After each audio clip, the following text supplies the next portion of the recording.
Hello friends, my name is Satyam Gupta. Today I am going to take a technical topic about IGC practice C, and if I am talking about the principles, so as you know that we are covering the time management principle, and the previous class we have covered create to-do list, set a time limit to each task, take regular break, managing meeting better, the 80-20 rules, no multitasking and no distraction. And today's topic is learn to say no.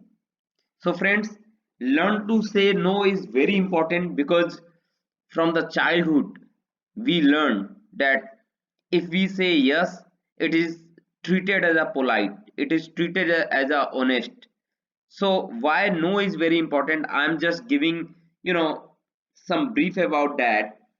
So suppose you can treat me like i'm a I'm a guy who is sucker about to saying yes.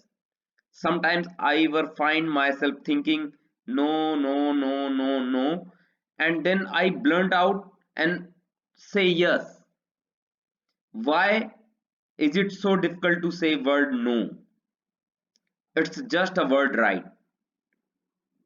After feeling trapped for some times by my excessive urge to be agreeable, it got me thinking. I asked myself why it was so important for me to please everyone to the point that I would feel resentful and stressed because of it. I realized I was afraid of saying no because my biggest fear is rejection. I was afraid to every time I did this, I would disappoint someone, make them angry, hurt their feeling, and appears unkind or rude. Having people think negatively of me is a ultimate rejection. Whether they say what they think of me out loud or not does not matter to me. It is just a thought that they look down on me. And so I realized exactly why I found it so difficult to say no. Friends, and the second thing, if I'm talking about the person who is saying no shall not be treated bad person, because once it word no, some people are thinking that this is a bad person, so he say no.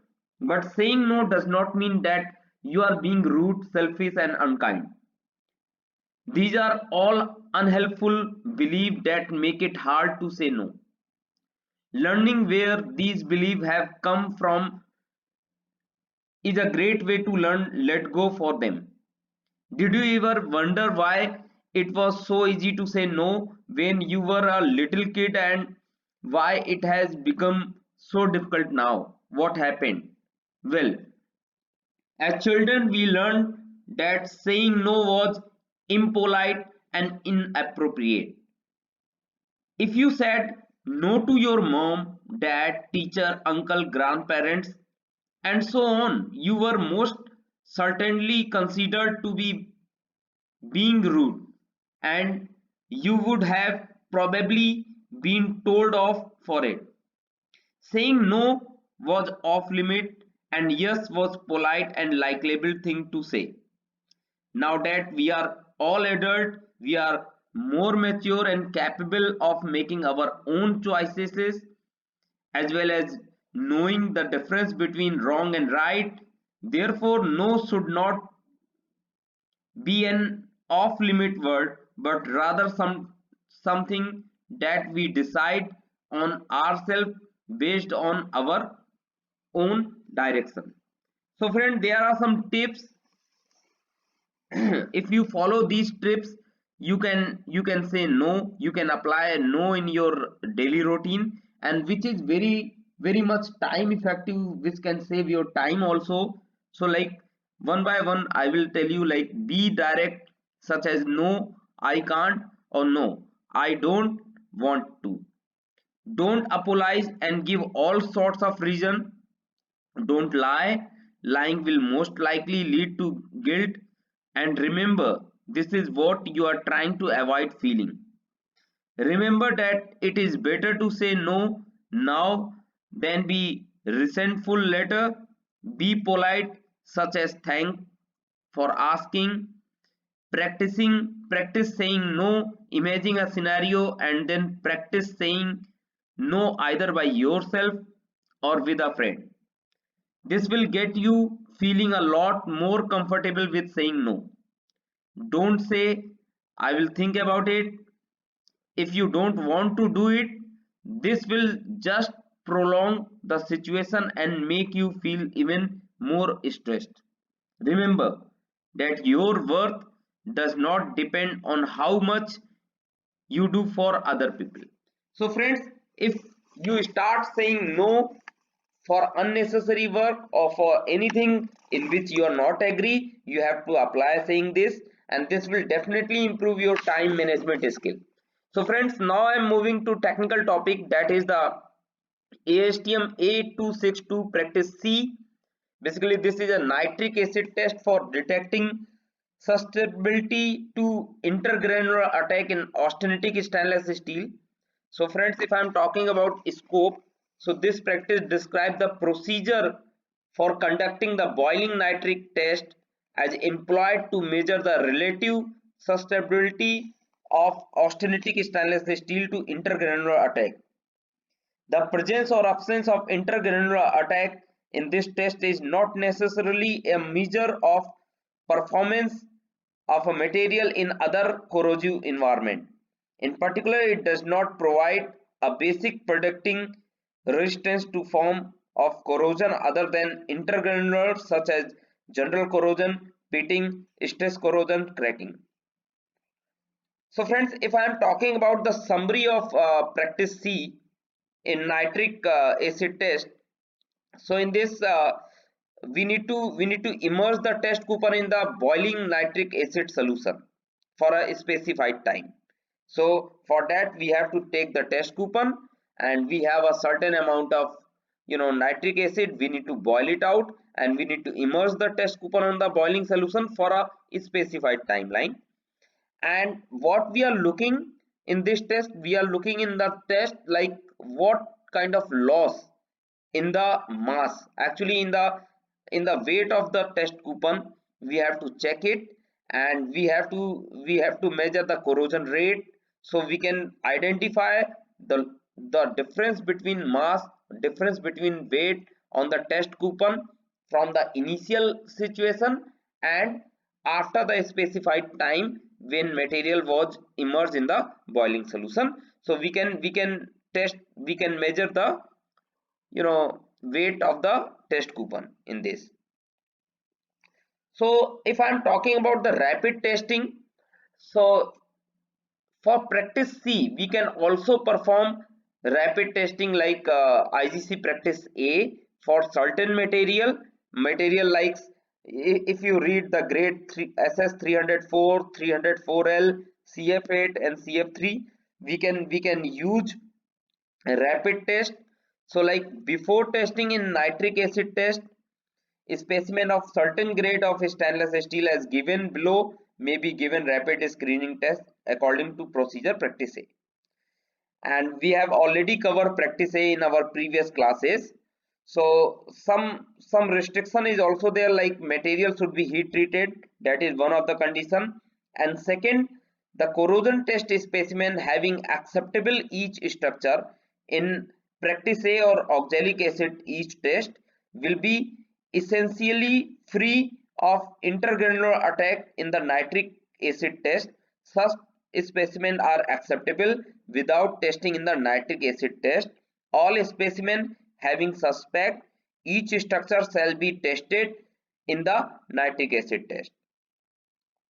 So if I am talking about the reagent or how we prepare the nitric acid solution, for that we can make like solution with 65%, 65 plus minus 0.2 weight percent of nitric acid. And second, we need to prepare the solution by adding nitric acid in the water like 108 ml reagent water per liter of the nitric acid solution. and some warning is also there because it is very dangerous. So protect your eye, use rubber glove for handling acid, place the test flask under the hood. So these are the warning, we need to take care about that. The nitric acid shall confirm the American Chemical Society specification of recent chemical additional requirement for this test method. Okay, some important key point we need to follow in practice C, that is like practice C test involve immersing the entire test coupon and averaging the mass load over the entire surface of the specimen, welding, carburization, mechanical deformation, and the like affect only part of the specimen. The mass loss rate from process affected metal is expected to differ from the base metal. The presence of the process affected metal is a specimen will affected the calculated test result in unpredictable way. So friends, if I am talking about the test procedure, so take the sufficient quantity of acid solution. You can take like at least 20 ml per centimeter. You can take minimum 20 ml per centimeter kind of, and normally the volume about 600 ml we need to use for testing it. Better you take separate container for each test specimen, but sometimes when multiple test coupon is there, so you can take maximum 3 specimen tested in a same container. But the point is like all material have the same grade, same stuff, so that you can analyze the corrosion resistance on that. And second is like if you are using the multiple test coupon in a single uh, single container, then you need to take care. If any test coupon got failed, then you need to again retest the another test coupon which was placed in the flask or container. Then another point is like after the specimen have been placed in the acid in the container, pass cooling water through the condenser, bring to the acid to a boil on a hot plate and keep boiling throughout the test period. After each test period, rinse the specimen water and treat the by scrubbing with a rubber or a nylon brush under the running water to remove any adhering corrosive product. Then dry and weight them.